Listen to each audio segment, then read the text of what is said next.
Greetings, YouTube. Once again, happy Saturday. Believe it or not, when this document by Otriux, who does an amazing job of data mining future content for YouTubers and everyone, YouTubers and non-YouTubers alike, to look at before it's actually released by Kabam. When this came out, I know a bunch of people messaged me and were like, Prof, I really want to know your thoughts on this. And I think, partially that's because everybody always wants to get hyped up for the new month's champs, but I'm going to be completely real with you. I'm not hyped. And that might change when I see how great these champions are. But I'm kind of bummed. I'm kind of disappointed. I really wanted so many of you who were excited about Riot and Anti-Venom to be right. I wanted there to be original champions in the game that had no comparisons. Like, look at September. Emma Frost and Omega Red are both new mutant champions that aren't versions of another champion, and that's awesome. I don't know if Kabam is running out of ideas or if they thought it would be really cool to have these variations on the champions, but a lot of people have Howard the Duck, and no one can really use him except for memes or the arena. And so wouldn't it have just been better to improve Howard the Duck than to make kind of a new Venom Howard the Duck cross? Now, I get some people are going to think it's hilarious, and this person, again, might be really, really good. But it just kind of bums me out.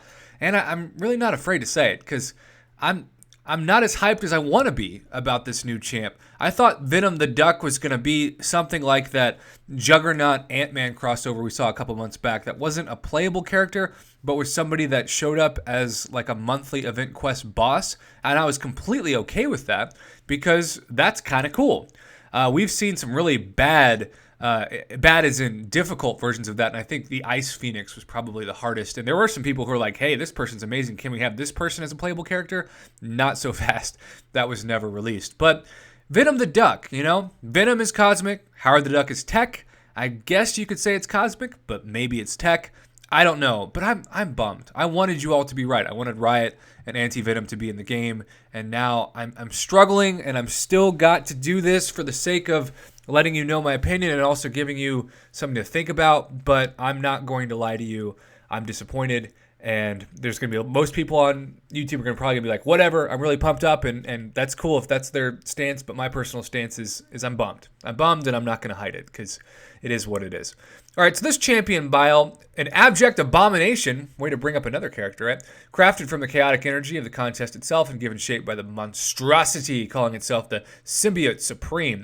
Venom the Duck shapes its symbiotic mass to strengthen itself and tear its foes apart. Driven by Venom's bloodlust and controlled by Howard's intellect and cunning, which I think Howard the Duck is so clunky in terms of movements that his cunning is just, it makes me laugh. It's like saying that Snorlax from Pokemon is cunning. This aberration of the contest is a force to be reckoned with, no period. Okay, so I do want to say that at least one of the positives you can take just by reading that champion bio is it sounds like they really want this guy to be an attacking champion. This is not going to be another one of those 2018, let's take your units in alliance war by making really tough defenders champion. This is actually going to be somebody that's designed to probably help you in questing and alliance quest, and who knows, maybe even Act 6 when it comes around, hopefully in the next 6 months. All right, signature ability, Symbiosis Apotheosis. That is not easy to say. Twisted mutations grant the aberration effect a percentage charge at the end of the fight, as well the following special attack enhancement. And there is a lot of them. Aberration buff begins with percentage charge at the start of the fight. Siphon damage during special 1. Toxic armor gains percent duration. Aberration charge is gained after special 3. So at least the special 3, sometimes I complain because it feels like special 2s are actually better than special 3s of champs, and I don't get that. In theory, the special 3 should always be the best attack, and for some champs even their special 1 is more useful. I would argue very much that the special 1 for Hawkeye, for example, is far more useful than the special 3. You have no reason to hold off putting out that bleed damage and that power drain damage from a special 2 or a special 3 for Hawkeye. You just use the special 1, and even though that's cool, it's still kind of annoying just based off of the stance that the game should take. All right, so toxic armor increases champion armor but also causes direct damage when struck. So I read that as a Thorns-like direct damage, sort of similar to what we have seen with Korg and his shield. Aberration builds from 0% to 100% over time. The 100%, I think of someone like Sentinel, where you have that total analysis achieved, and then things get real fun. And let's just say some things put the FU in fun, and that is certainly one of them. When the continuous aberration effect is hit 100%, it resets to 0%, and a random symbiote buff from either category is gained. Now, I don't know about you, and I have seen some people say, like, that's cool, but I don't know if it's cool, because it's random. And when I play with champions, I like guaranteed outcomes. I like playing with champs like Iceman or Blade, where I know they're going to have some bleed, or I know there's going to be some cold snap, assuming they're not cold snap immune. I don't know how I feel about a random buff being gained, because there are so many different buffs that you can gain. And if I really need health, I don't want it to be random, right? I just want to regenerate health. That's generally how that should go. That's one of the reasons why I love Ghost Rider, because for the most part, even Unawakened, you can really control what I consider to be the best power, or not power, but health gain, regeneration in the game with his heavy attack. Okay, so armor up plus rating for 2 seconds. Bleed, blood accuracy, fury, lifesteal, perfect block, precision, prowess, power flood, power rate, regen, and then RNA Bank. If you didn't think it sounded like a casino before after today's offer. All symbiote buffs are removed and stored in the RNA Bank, and you can bank on that. Symbiote buffs may be added to the RNA Bank each fight, and up to a certain amount of buffs may be stored during each quest. I gotta be honest, I don't really know what that's gonna look like. I don't know if that's gonna be kind of like we've seen with some champs like Sabretooth, or maybe not. Maybe it's gonna be uncomparable. I don't know. Buffs won't be removed or stored if the pre-fight or pre-quest limits have been reached. That's a lot of jargon. I'm just gonna be honest. All symbiote buffs stored in the RNA Bank are activated. Okay, special one. Barbed tendrils lash out and rip the opponent's energy right from their body. Okay, so steals energy. At the end of this attack, gain 1 symbiote buff at random. Again, there's so many things you can gain. Hopefully, it would kind of suck to gain the regen when you're already at 100% because you've just wasted it. Maybe that's going to happen, but I just don't know how I feel about random. I don't. And I know some people are going to be like, Prof, you're being too critical. I love it. And maybe I am being too critical. Wouldn't be the first time, but I just like guaranteed outcomes. Call me old-fashioned in this game. That's one of the reasons why Star-Lord was never my absolute favorite champion, because it always annoyed me with his special 2 that you didn't have a guaranteed outcome. You couldn't depend on shock damage or armor break, you know. Caustic Onslaught, a barrage of strikes from all directions followed by a volley of blistering shots leaves Venom the Duck's foe broiling in their own armor. Now, this kind of reminds me... I'm going to use a lot of Pokemon analogies, but this kind of reminds me of like when somebody gets in a hardened shell, only you're taking direct damage. I don't know what this is going to look like, but I am very fascinated to see the animations of that. A special 3, Ravenous Ambush. Howard lays the bait and Venom consumes the greedy prey that wanders too close. Now that sounds like a spider reference if I've ever heard of one. For each buff the opponent has, Venom has a percentage chance to eat it, nullifying the buff and gaining power meter. That also sounds like Venom Pool, right? Am I right?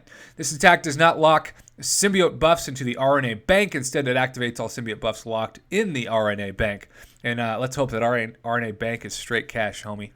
All right, champion synergies. Note it seems Venom the Duck only has synergies with himself. That sounds very awkward. Genetic Recode, Bloodletting, Evolution, Aggression, More Evolution, Have Mind Barrier, Probability, Regenesis, Survival. Okay, so then that's the end of it. So I want to say this. This champion sounds interesting, and I'm sure it's going to look amazing. I'm sure the animations are going to be spot on and fun to play. And my favorite thing about Carnage and Venom and their beta is that, most importantly, they're just way more fun to play with as attackers. And I didn't know what Alliance War was when I started this game, and I certainly didn't think, well, what champions can I rank up for defense that I'll never use but will be tough for my opponent? And I get the value of that thinking, but I hate Alliance War. And so, personally, 3 years into playing this game, I still think to myself, I want to fight with champions that are just fun to wreck people with. And if you're playing really well, you feel like a badass. And life often throws you the opposite of that emotion, so it's nice to play a mobile video game where you feel like you are in control and quite the conqueror, if you will. That's why I play this game. But, Kabam, I'm not going to let you off the hook, man.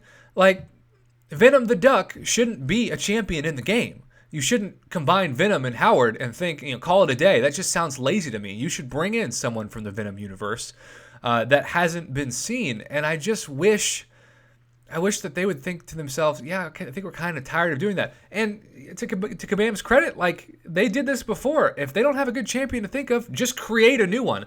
I'm a lot less forgiving about creating a champion that didn't exist except for this universe in MCOC than combining two champions. It just seems lazy, and when the Venom movie is supposed to be big hype, and Sony certainly needs that for their profit margins after some really terrible Sony Universe movies, especially Spider-Man movies in the last couple of years, it's necessary for them to be on the same page. So I'm disappointed that this is a champion, but I'm also fascinated because he looks interesting.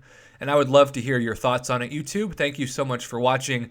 And let me know if you're hyped up about this month, or if you're like me, if you're going to talk yourself into giving this champ a chance, but you are bummed that this is the route that Kabam took in the month of October. I, for one, am hoping that this is not a pattern of things to come, and that come November we will have 2 or 3 unique champions that have no comparison to anyone else that has been in the game.